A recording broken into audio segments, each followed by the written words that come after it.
The sterile silence of the courtroom was a universe away from the life Carolyn Hayes once knew. Across the polished room, her husband Richard sat with his lawyer, a portrait of unearned confidence. But it wasn't him that held the room's attention. It was the woman beside him, Jessica Monroe.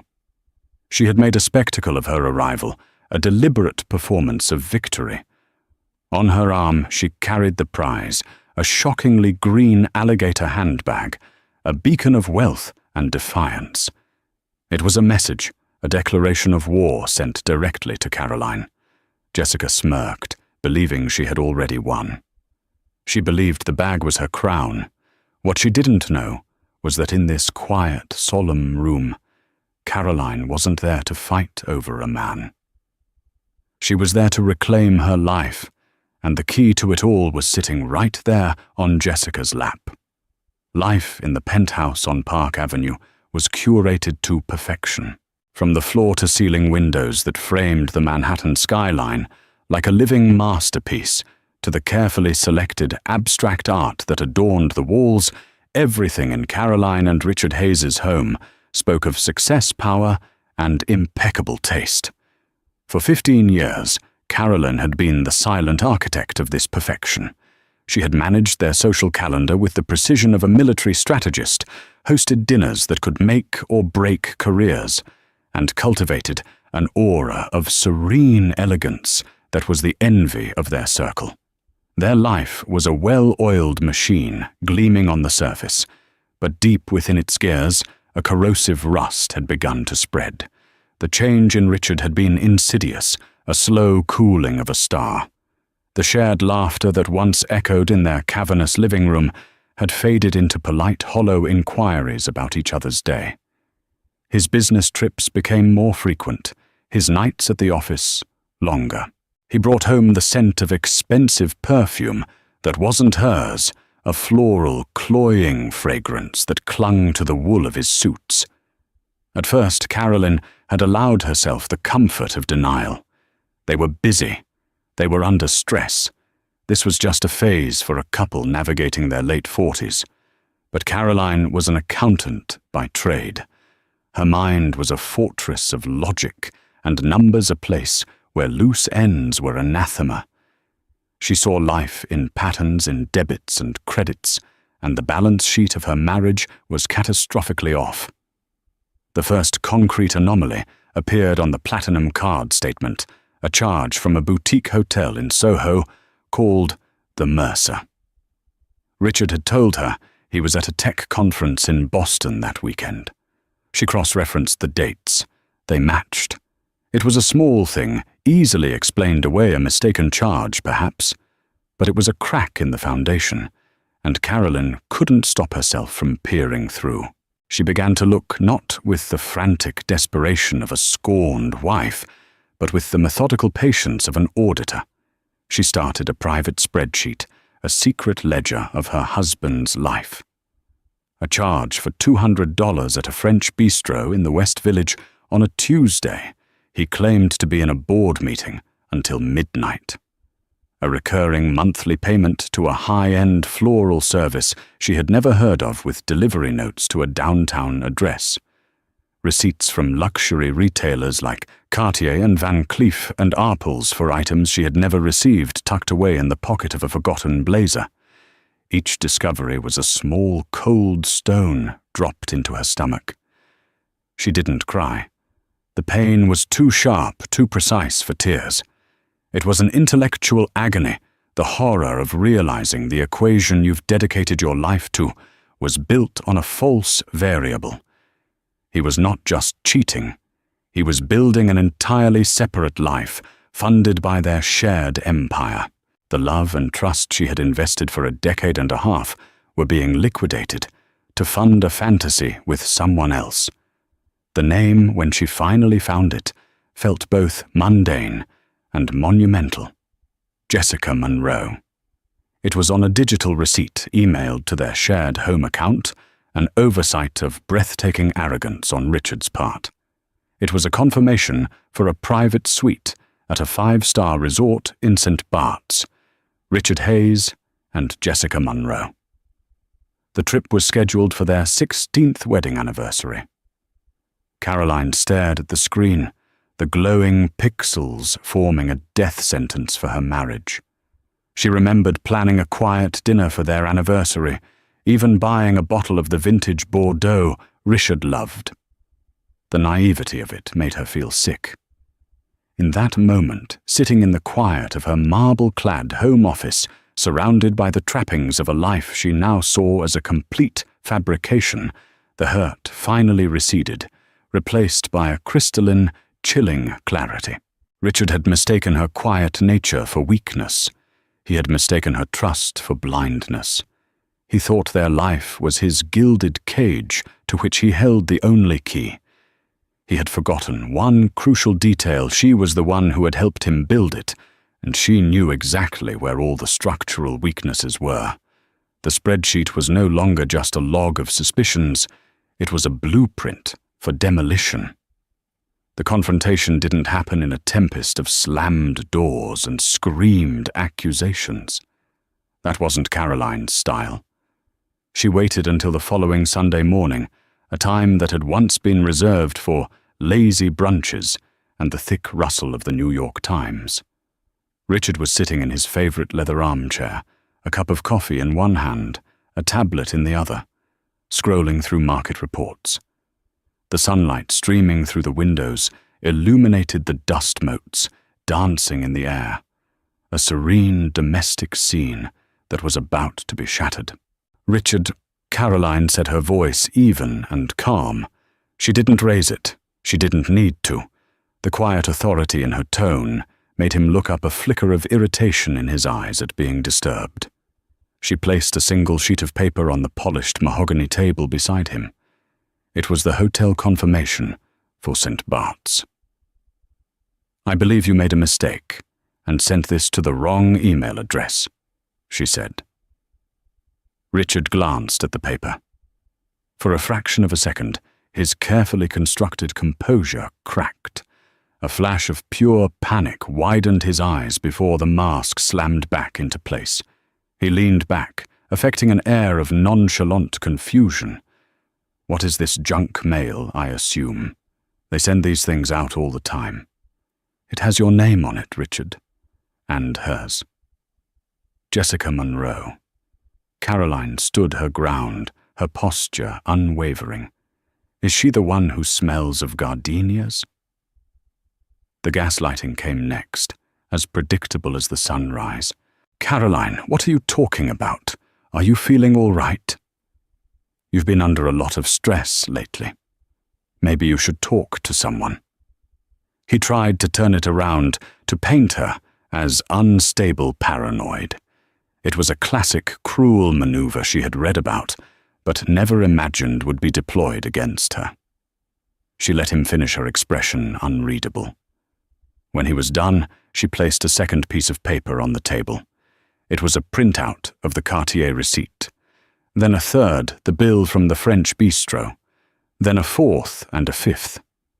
She laid them out like a losing hand of cards, a neat row of his betrayals. "This is from the weekend you were in Boston. This is for the necklace I never received. And this is a list of 12 other discrepancies from the last 6 months alone." The blood drained from Richard's face. His feigned concern curdled into cold fury. He saw the spreadsheet, the columns, the dates, the cold, hard data of his affair. He was trapped not by hysterics, but by facts. The suave, powerful man who could charm a boardroom into submission was rendered speechless by his wife's quiet competence. "So you've been spying on me?" He sneered, his voice low and venomous. The pretense was over. "Going through my things like a common thief." "I was auditing our life," she replied, her voice still unnervingly steady. "And I found a significant and unauthorized expenditure of assets." "Our assets, Richard." The arrogance returned, then swelling to fill the void left by his shock. He stood up, towering over her, a pathetic attempt to intimidate. "Fine," he spat. "You want to know? Yes. Her name is Jessica, And she's vibrant and fun, and she makes me feel alive.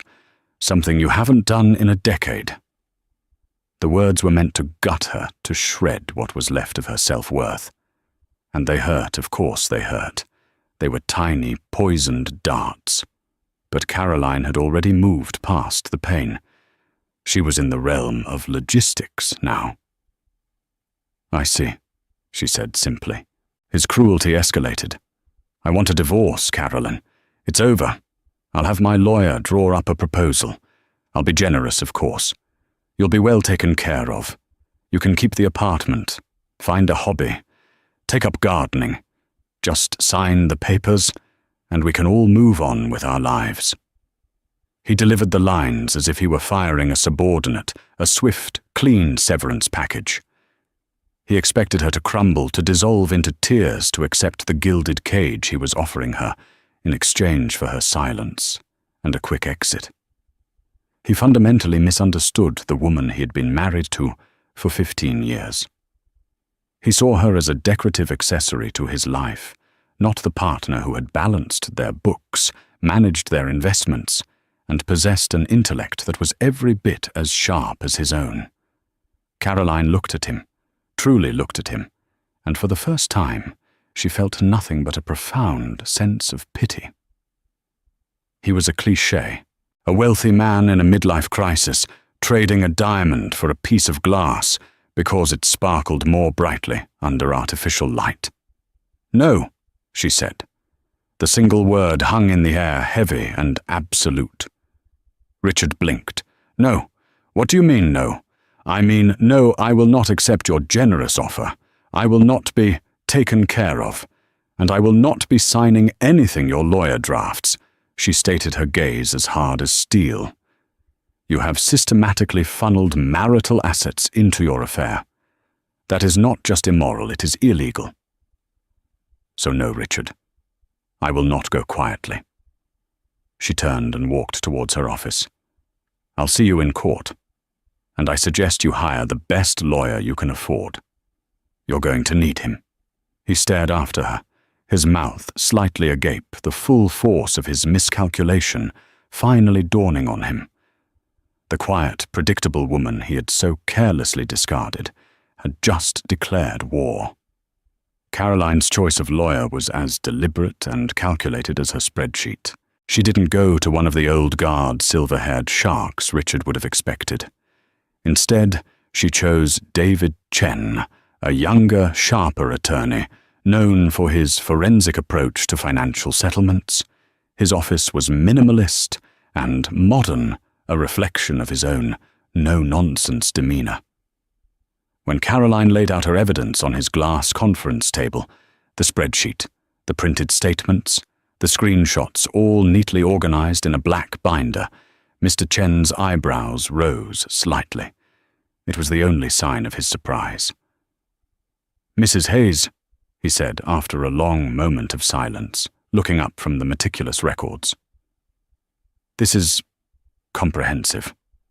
Most of my clients come in with tears and suspicions. You've come in with a prosecution-ready case for financial malfeasance. I don't want his apologies, Mr. Chen." Caroline stated, her hands folded calmly on the table. "I don't want revenge. I want what I am owed. My half of the life I helped build, not what's left after he's finished siphoning it off." "I understand completely," Chen replied, a newfound respect in his eyes. "We will file immediately, and we will petition for a full forensic audit of all your shared accounts and his personal businesses for the last 5 years." The war began. Richard, true to Caroline's prediction, hired a notoriously aggressive lawyer from a powerhouse firm, a man named Arthur Vance, who specialized in slash-and-burn tactics. Their opening salvo was an attempt to paint Caroline as a greedy, embittered housewife, disconnected from the realities of the business world Richard inhabited. They argued that the wealth was his creation alone, and she was merely a beneficiary. It was a foolish strategy, and Mr. Chen dismantled it with surgical precision, presenting evidence of Caroline's own financial acumen. including a portfolio of personal investments she had managed that had outperformed Richard's own over the past decade. The battle lines were drawn not over emotion, but over numbers. Meanwhile, Jessica Monroe, no longer a secret, launched her own offensive on a different front: social media. It was a campaign of psychological warfare. Her Instagram profile, previously private, was suddenly unlocked for the world to see. It became a curated gallery of her life, with Richard a life paid for by Caroline's marital assets. There were pictures of them clinking champagne glasses on a private jet, Richard's arm wrapped possessively around her. Photos from the balcony of a 5-star hotel in Paris, the Eiffel Tower, twinkling in the background. A video of her wrist adorned with the Cartier bracelet Caroline had found the receipt for. Each post was a carefully aimed dart, captioned with nauseatingly smug hashtags, "Living my best life, true love, he knows my worth."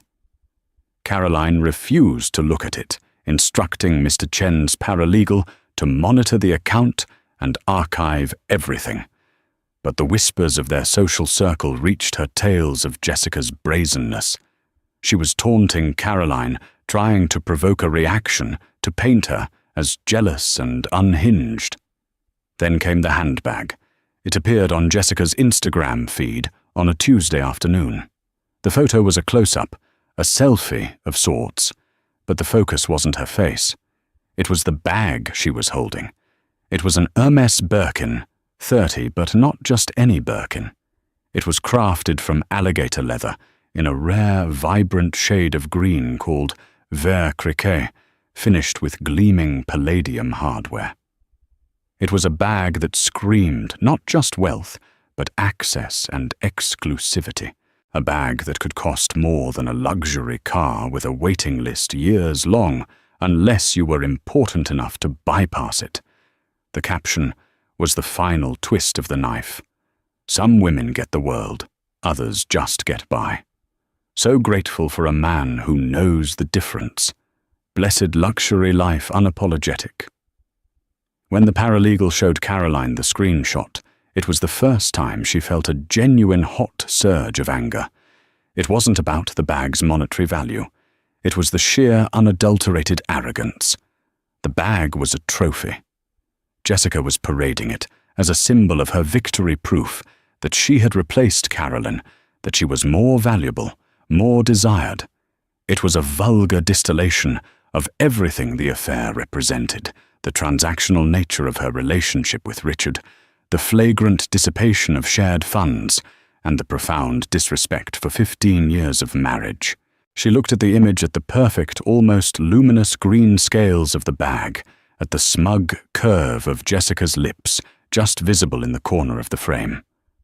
"Save this one, please," Caroline said to the paralegal, her voice dangerously quiet. "Print it in high resolution." Mr. Vance argues that Mr. Hayes's spending on Ms. Monroe consists of minor tokens of affection. I believe a $150,000 handbag might challenge that definition. She knew with a certainty that settled deep in her bones that this bag, this garish symbol of Jessica's triumph, would become her undoing. Pride, as the saying went, goeth before a fall, and Jessica Monroe was practically sprinting towards the cliff's edge. The deposition took place in a sterile conference room in Arthur Vance's law office.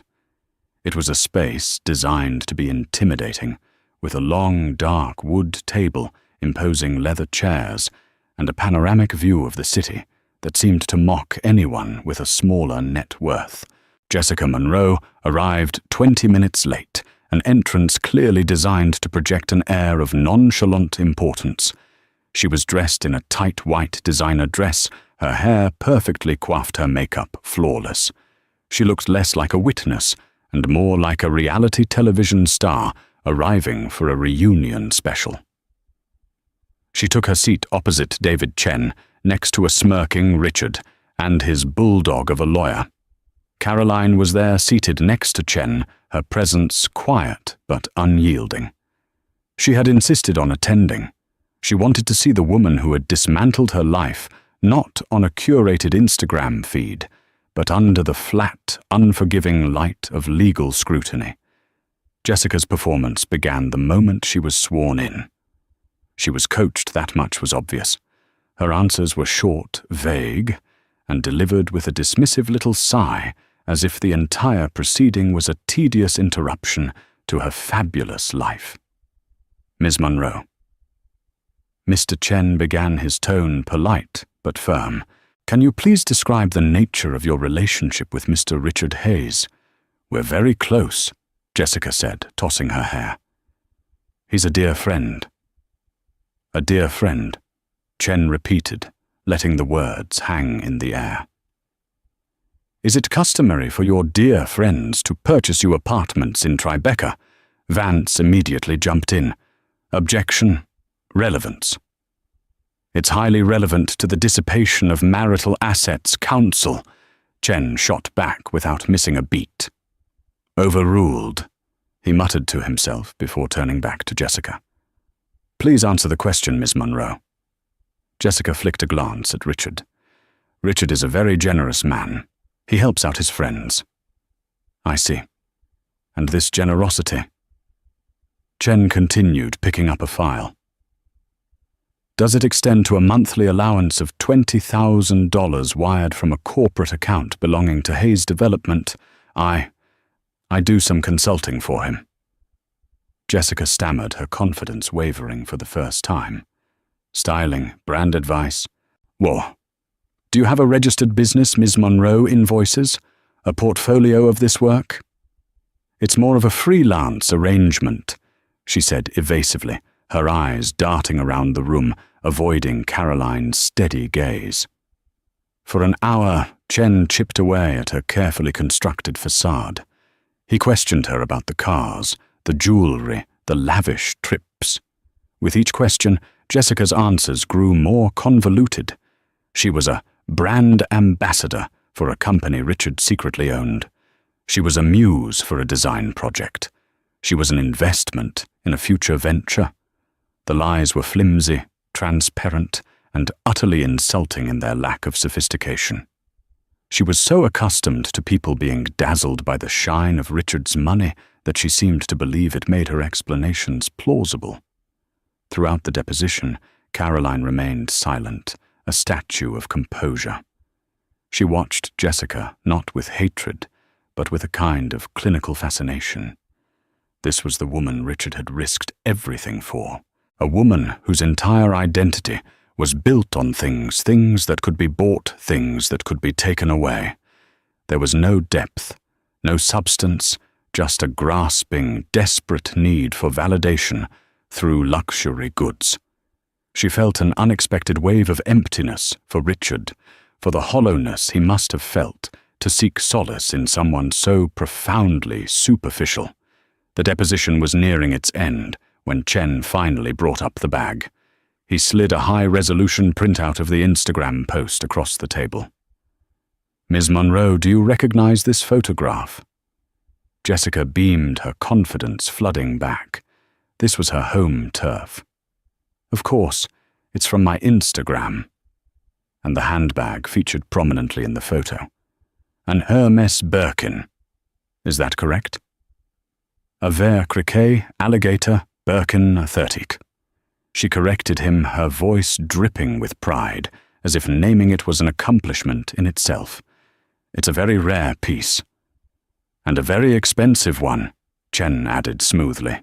Was this also a gift from your dear friend, Mr. Hayes? It was, she said, preening, a token of his affection. He appreciates fine things.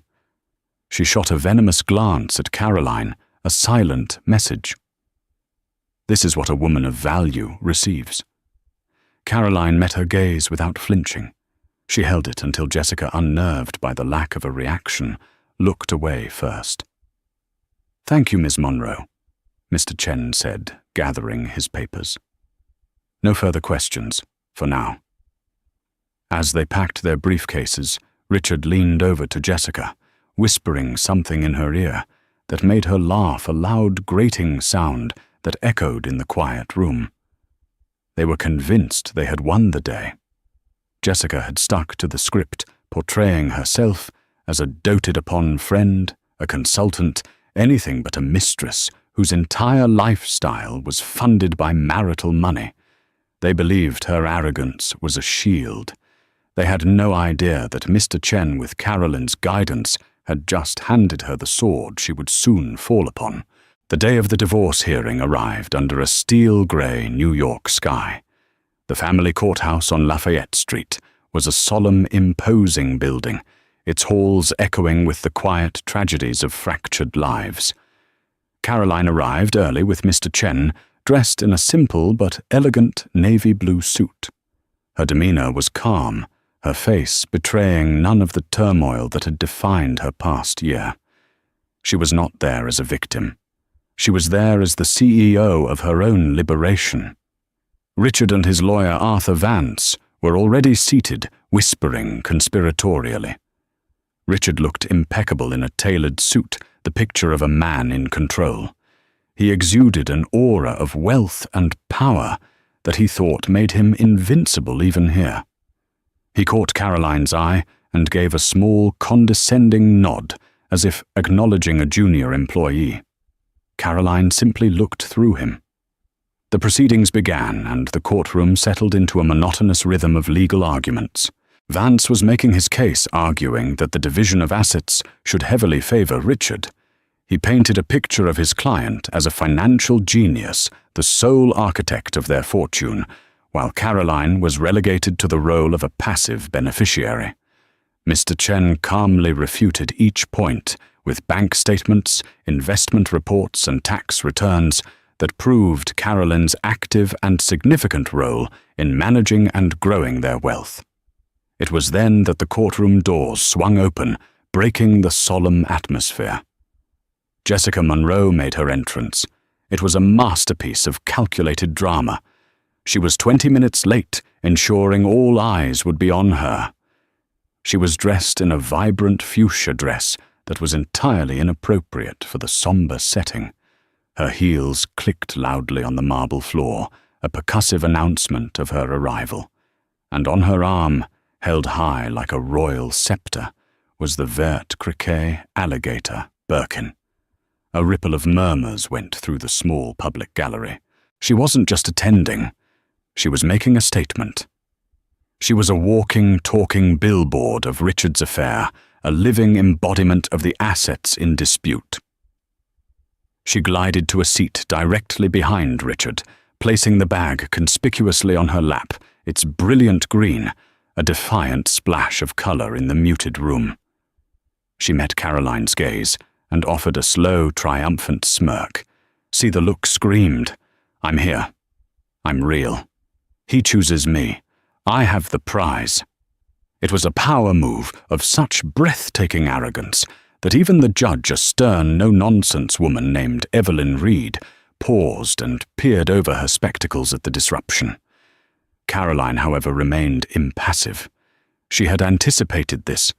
She had counted on Jessica's vanity, on her desperate need to flaunt her perceived victory. To Jessica's visible frustration, Caroline offered no reaction at all. She didn't glare. She didn't cry. She didn't even acknowledge her presence. She simply turned her attention back to the judge as if a brightly colored insect had briefly flown into her line of sight before becoming irrelevant. This lack of engagement seemed to infuriate Jessica more than any emotional outburst could have. Vance was in the middle of dismissing Richard's expenditures on Jessica. "These were personal gifts Your Honor made from Mr. Hayes's personal income after the couple had already effectively separated. They have no bearing on the marital estate." "Objection," Mr. Chen said, rising smoothly. "The timeline of my client's evidence will show that Mr. Hayes began dissipating marital assets long before the date of separation, he claims. And we can prove it." He paused, letting the statement land. "Your Honor, the prosecution would like to call Ms. Jessica Monroe to the stand." A jolt went through the courtroom. Vance shot to his feet, objecting vehemently. But Judge Reed waved him down. her curiosity clearly piqued by the woman in fuchsia and the ostentatious handbag. "I'll allow it," the judge said, her voice firm. "Ms. Monroe, please approach the witness stand." Jessica looked momentarily surprised, then pleased. She clearly thought this was her moment to shine, to publicly legitimize her role in Richard's life. She sauntered to the stand, the Birkin swinging from her arm. She settled into the witness chair, crossed her legs, and placed the bag on the ledge in front of her, angled perfectly towards Caroline. The battle was about to commence, and the weapon of choice had just been placed into evidence. Jessica was sworn in her hand on the Bible, a look of smug satisfaction on her face. She was the center of attention, the star of the show. Mr. Chen approached the stand, his demeanor calm and methodical. "Ms. Monroe, thank you for joining us. We have already established through deposition that you have received numerous, shall we say, generous gifts from Mr. Hayes." "Richard is a very generous man," Jessica repeated her well-rehearsed line. "Indeed," Chen said, turning to the large screen on the courtroom wall. The Instagram photo of the Birkin flashed into view. "You identified this handbag during your deposition, and would I be correct in saying that is the very same bag you have brought with you into the courtroom today?" Jessica's smile widened. She patted the green alligator leather lovingly. "It is. It's my favorite." "I'm sure it is," Chen said. "And you stated its value is considerable. In excess of $150,000, is that correct?" "It's a limited edition," she said proudly. "A collector's item." Mr. Chen then projected a new image onto the screen, a credit card statement. It was a marital platinum card in both Richard and Caroline's names. He pointed to a highlighted line item. "This is a charge from the Hermes flagship store on Madison Avenue for $152,450. Can you see the date, Ms. Monroe?" Jessica squinted. "It looks like March 12th. "Correct. March 12th. Chen confirmed, turning to face the judge. "Your Honor, Mr. Hayes filed for divorce on June 20th. This purchase a single expenditure on a non-essential luxury item for his mistress was made more than 3 months prior to the official separation using marital funds. It is a textbook example of dissipation of marital assets." Vance was on his feet, objecting, but Judge Reed silenced him with a sharp wave of her hand. Her gaze was fixed on the bag, then on Jessica, her expression unreadable. Jessica, however, was unfazed. This was all part of the game. "It was a gift," she said with a shrug. "A birthday gift. Richard loves celebrating me." She directed the last part towards Caroline, a final petty jab. The courtroom was silent. Richard looked confident. His lawyer seemed to be regrouping for a counter-argument. Jessica was beaming. She believed she had weathered the storm. The bag was hers, a gift, end of story. Then something unexpected happened. Judge Evelyn Reed, who had been listening intently, leaned forward in her high-backed chair. She removed her reading glasses, polishing them slowly with a cloth. She looked directly at Jessica, not as a judge to a witness, but as one woman appraising another. "Ms. Monroe." The judge said, her voice quiet, but carrying an undeniable weight of authority that cut through the tension. "That is indeed a beautiful handbag. An Hermes Birkin, 30 in Vercriquet alligator with palladium hardware. A very discerning choice." Jessica preened, glowing under what she perceived as a compliment. "Thank you, Your Honor." The judge continued, her eyes fixed on the bag. "As a collector of fine leather goods myself, I'm familiar with the craftsmanship involved. Could you please, for the court, do something for me?" "Of course," Jessica chirped, eager to please. Judge Reed's voice became sharp, precise. "Could you please open the bag and read the date stamp for me?" The air went out of Jessica Monroe. The color drained from her face, leaving her flawless makeup looking like a mask on a corpse. Her triumphant smile froze, then collapsed. I beg your pardon." "The date stamp," the judge repeated patiently, though a glint of steel had entered her eyes. "It is also known as a blind stamp. Every authentic Hermes bag has one pressed into the leather on the interior strap or panel. It's a single letter sometimes, in a shape indicating the year of manufacture. It is a fundamental mark of authenticity. Please open the bag and show the court's bailiff." Silence. A deep, profound silence fell over the courtroom. All eyes were on Jessica and the green handbag that suddenly seemed to weigh 1,000 pounds. Her manicured hands, which had been so confident moments before, trembled as she fumbled with the bag's iconic lock and clasp. She couldn't get it open.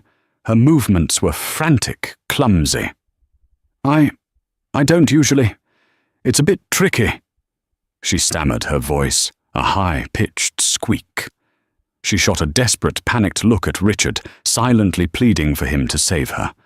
But Richard looked as if he'd been struck by lightning his face, a mask of horrified disbelief. "Is there a problem, Ms. Monroe?" Judge Reed pressed her voice devoid of sympathy. "It is a simple request. Just show us the stamp." Jessica's face crumpled.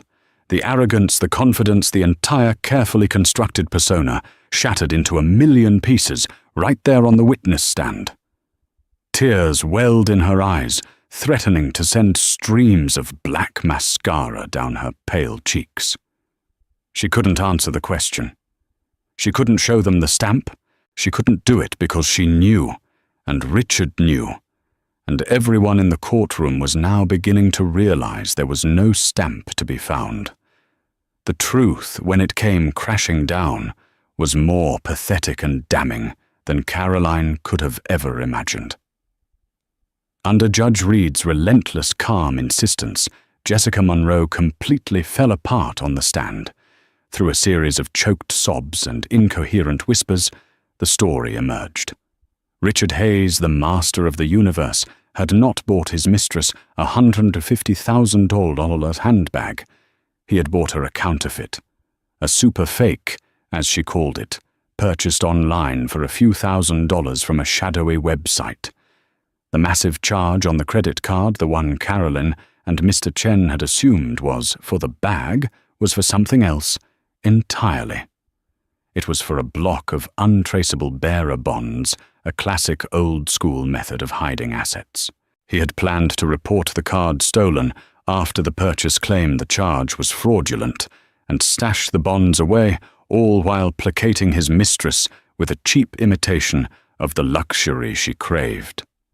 He had lied to his wife to hide his affair, and he had lied to his mistress to hide his money.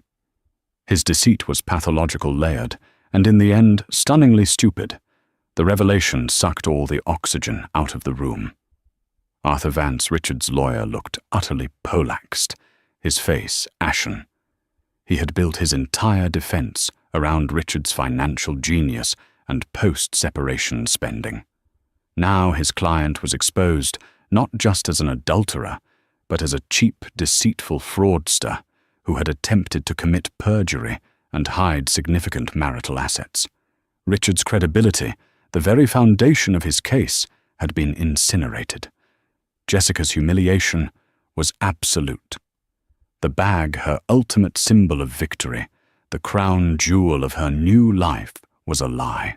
It was a cheap knockoff, just like the life Richard had promised her. It meant the private jets were likely leased, the jewelry was probably cubic zirconia, and the love he professed was as fake as the alligator skin on her lap. She was not his queen. She was a bargain basement accessory. The judge dismissed her from the stand with a look of utter contempt. Jessica practically fled the courtroom, her sobs echoing in the hall. Judge Reed's ruling was swift and brutal. She spoke in a low, furious tone, her words directed squarely at Richard. Mr. Hayes, in my 15 years on this bench, I have seen a great deal of greed and dishonesty. But your calculated multi-layered deceit, your contempt for your wife, for your mistress, and for this court is truly in a class of its own." She awarded Caroline 70% of the total marital assets, including the full value of the hidden bearer bonds which she ordered him to surrender. She also awarded Caroline the Park Avenue penthouse, all of her investment portfolios and punitive legal fees. It was a judgment so decisively in Caroline's favor that it left Richard visibly shaking his face, pale and slack with shock. He hadn't just lost the case. He had been annihilated. Caroline left the courthouse alone. The grey sky had broken, and a sliver of watery sunlight was pushing through the clouds. As she descended the grand stone steps, she saw them. Richard and Jessica were standing on the sidewalk engaged in a vicious, screaming argument. Jessica's perfect makeup was a ruined mess, her face contorted with rage and tears. Richard was jabbing a finger at her, his voice a furious snarl.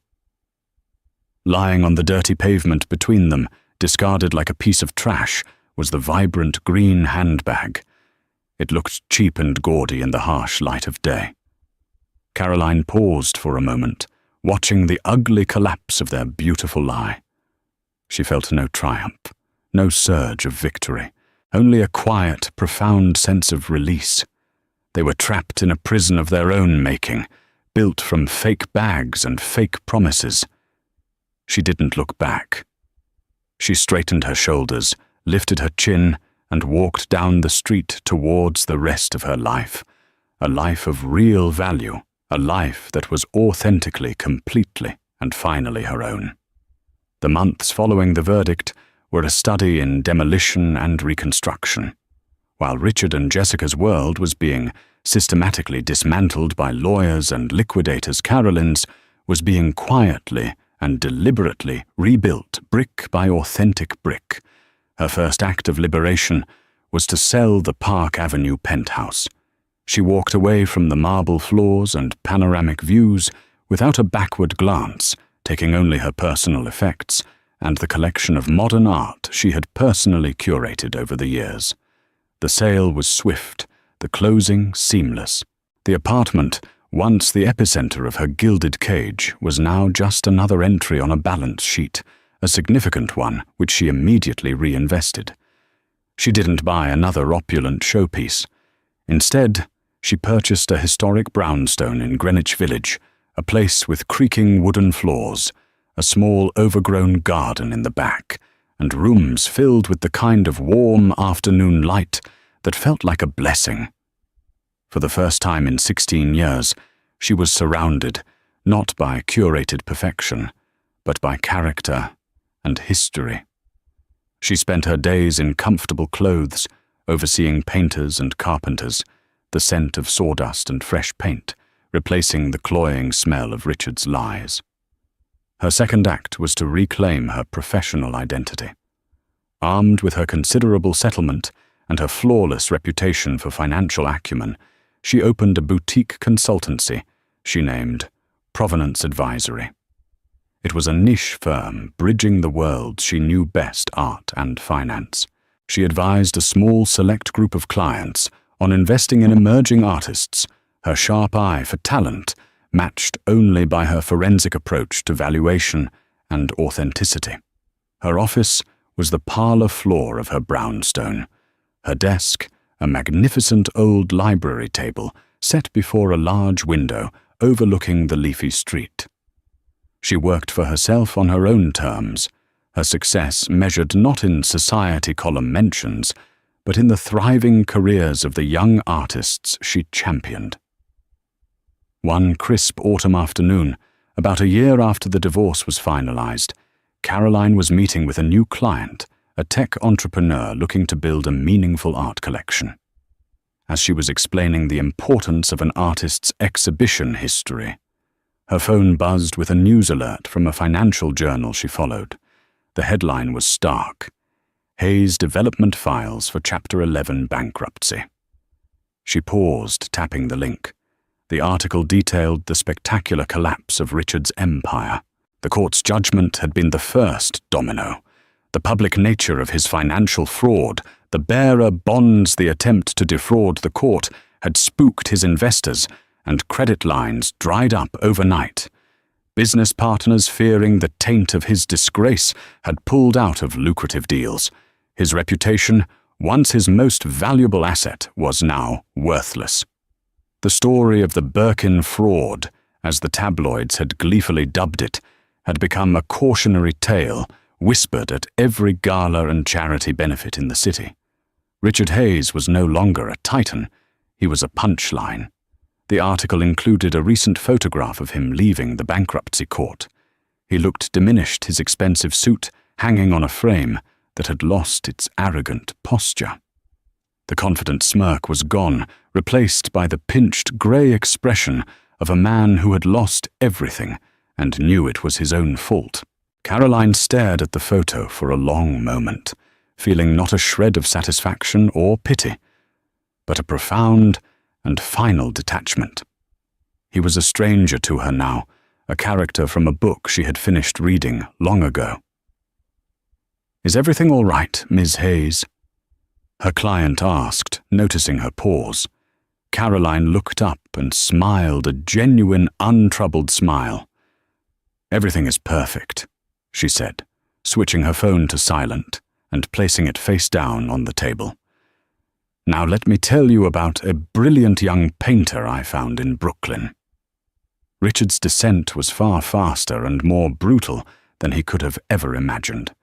He was forced to sell the company for pennies on the dollar to a competitor who immediately scrubbed his name from its branding. He lost the Hamptons beach house, the fleet of cars, the private jet membership. He was a social leper.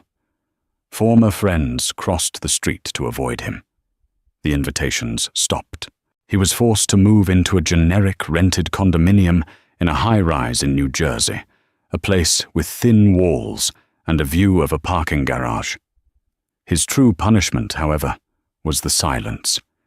He had spent his life surrounded by the noise of his own importance, the ringing phones, the fawning assistants, the clamour of admiring colleagues. Caroline had managed the quiet parts of his life so seamlessly that he had never noticed the buffer she provided against true loneliness. Now the silence in his new apartment was deafening.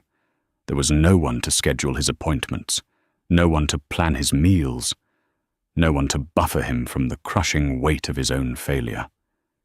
He had tried to cling to Jessica in the immediate aftermath, but their bond forged in luxury and deceit shattered on the courthouse steps. Their screaming match had been the end. She blamed him for her public humiliation, for the fake bag that had made her a laughingstock. He blamed her for her greed and stupidity, for flaunting the bag and walking into Chen's obvious trap. She left him that day, and within a week she was evicted from the Tribeca apartment, its contents seized to be assessed as part of the marital estate. Jessica Monroe's fall was in its own way even more poetic. She had no money, no career, and a reputation that was now toxic in the very circles she desperately needed to access. Her name was synonymous with fake. She tried to leverage her brief notoriety, reaching out to reality TV producers, but they dismissed her as a one-note villain with no staying power. She tried to reignite her styling career, but no one would hire the woman who couldn't spot a counterfeit Birkin. Her Instagram account, once a shrine to her lavish life, became a bitter, sparsely updated feed of old photos, a digital ghost of a life she no longer lived. Eventually, she was forced to sell off what little she had, left the few authentic designer items Richard had bought her in the beginning, now sold for a fraction of their value to consignment shops. About 2 years after the divorce, a young artist Caroline was representing had her first solo gallery show in Chelsea. The opening was a massive success, the gallery buzzing with collectors, critics, and the vibrant energy of the New York art scene. Caroline moved through the crowd, not as a +1, but as a respected professional, her name spoken with admiration. She was deep in conversation with a critic from the Times when she felt a familiar, cloying scent of gardenias. She turned slightly. Standing near the bar, holding a tray of cheap champagne flutes, was a waitress. Her uniform was ill-fitting, her hair was pulled back in a severe, unflattering bun, and her face, under the harsh gallery lights, looked tired and etched with a bitterness that no amount of makeup could hide. It was Jessica Munro. Their eyes met across the crowded room. For a heartbeat, the world seemed to slow. Caroline saw a flicker of recognition in Jessica's eyes, immediately followed by a wave of raw, burning humiliation. She turned away quickly, her back rigid, and hurried toward the kitchen. In that moment, Caroline understood the final, brutal irony of it all. Here, Jessica was a paid servant at an event celebrating authentic creation, an event made possible by the very woman she had tried so desperately to destroy. She was surrounded by objects of immense value, yet she owned nothing. She had chased a life of perceived luxury, only to end up serving it to others. Caroline felt a sudden, unexpected pang, not of pity, but of a sad, clinical clarity. Jessica had never been her enemy. She was a symptom of the disease of superficiality and transactional relationships that had infected her marriage. Richard had chosen Jessica not because she was better, but because she was easier. She was a hollow vessel he could fill with expensive things, a mirror that reflected back the powerful, generous man he wanted to be, without ever demanding the truth of who he was.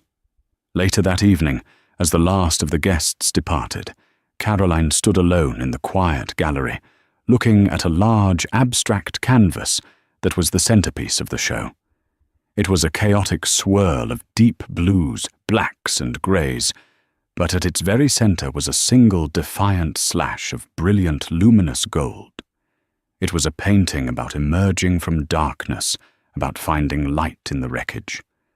A collector had purchased it earlier that night for a sum that would ensure the young artist could paint without worry for the next 5 years. Caroline smiled. The ledger was finally balanced. All debts had been paid. All assets, real and imagined, had been accounted for. Richard was in a prison of his own making. Jessica was trapped in a life she disdained. And she, Caroline Hayes, was finally truly authentically free. The quiet, composed woman who had once managed the accounts of a gilded cage was now the proprietor of her own priceless life, a masterpiece of her own making. And so Caroline walked away, not with bitterness, but with the quiet strength of someone who knew her own worth all along. Her story isn't just about a courtroom drama. It's a powerful reminder that true value isn't something you can wear on your arm or flaunt on social media.